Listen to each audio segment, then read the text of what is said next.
કે ગુજરાતના ગૃહ મંત્રાલય સંભાળતા ગૃહપ્રધાન હર્ષભાઈ સંઘવી રાજીનામું આપો, ખુરશી ખાલી કરો, તમારું મંત્રીમંડળ બદલવાનું છે, જગ્યા ખાલી કરો અને ત્યાં કોઈ મહિલા નેતૃત્વને જગ્યા આપો, કોઈ મહિલાને ગૃહમંત્રી બનાવો. કારણ કે આજે ગુજરાતની જનતા સામે નેશનલ ક્રાઇમ રેકોર્ડ્સ બ્યુરોના જે આંકડાઓ સામે આવ્યા છે એ મહિલા સુરક્ષા ઉપર બહુ મોટો સવાલ ઉઠાવે છે. એક જ વર્ષમાં 635 જેટલી મહિલાઓ ઉપર બળાત્કાર થયા છે, સામૂહિક બળાત્કાર થયા છે. ભોગ બનનારી બહેનો સગર્ભા બહેનો છે, દિવ્યાંગ બહેનો છે, મોટી ઉંમરની માતાઓ છે, નાની નાની દીકરીઓ પીંખાણી છે.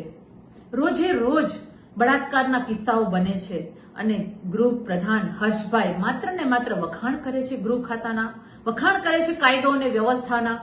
બસ કરો, હવે બંધ કરો આ બધું. કાયદો અને વ્યવસ્થા મજબૂત છે તો અમે તમને પૂછીએ છીએ કે આ નરાધમોની હિંમત કેમ થાય છે?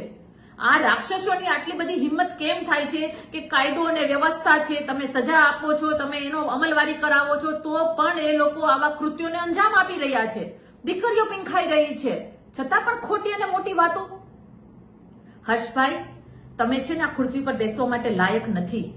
અમે તમને કહીએ છીએ, ગુજરાતની દીકરીઓ બનીને કહીએ છીએ કે તમે રાજીનામું આપો ને ત્યાં કોઈ મહિલા નેતૃત્વને કમાન આપો, ગૃહપ્રધાન કોઈ મહિલા નેતૃત્વને બનાવો, જેથી કરીને મહિલાઓની પીડા સમજી શકે. આમ પણ તમારું મંત્રીમંડળ બદલવાનું છે, બદલી નાખો, આપી દો, ખુરશી ખાલી કરી દો.